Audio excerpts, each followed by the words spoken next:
My name is Samantha Leonard. Most people call me Sam. I am from the East Coast in a small town in New Jersey.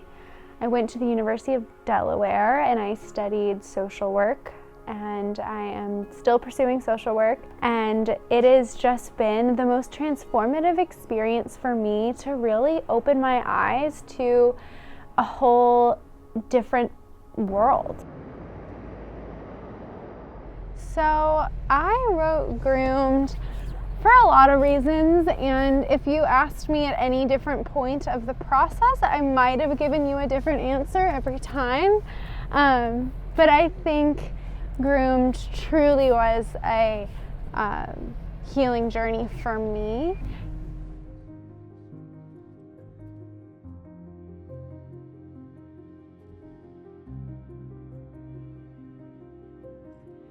I chose the title Groomed because I think when we hear the word groomed, sexual assault is not the first thing we think of.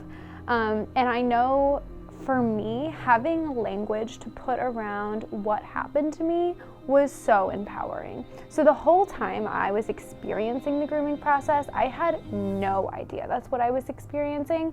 And the moment that I could pinpoint what was happening and I could put words on it, I realized I wasn't alone, and I felt so empowered and validated in my experience.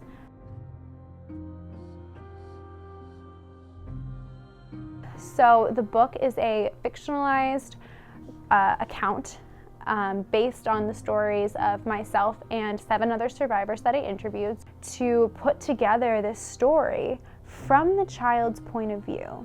So it walks through Blair, who is the main character, her experience with the grooming process. So she is groomed by a family friend.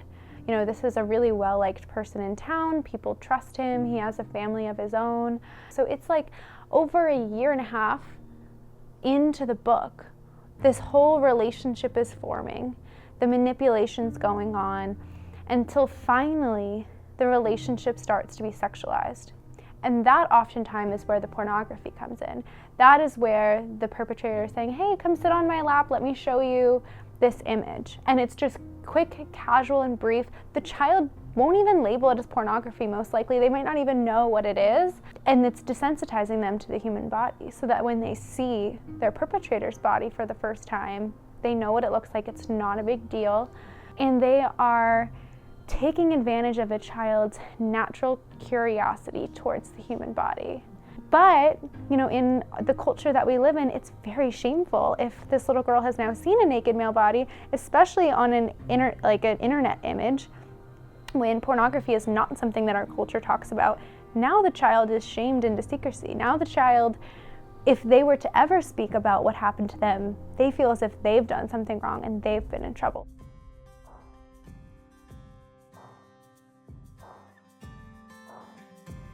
What I'm finding is that everyone has the same problems wherever you go. Everyone has a different story, but everyone has a story, and we can find commonalities in that. And I hope that Groomed can be that for people. I think people a lot of times are a little bit scared to pick up the book, which I totally understand, and it totally can be very triggering to an individual that's experienced this. But I think that there's power in knowing that you're not alone.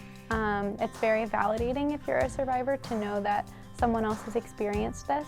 And for people that haven't experienced grooming, I think that people can grab onto those feelings of love and realize, wow, this could have happened to me.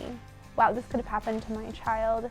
And just feel safe in knowing that they are now a little bit more aware and they can protect their family and their community just a little bit more because of this information.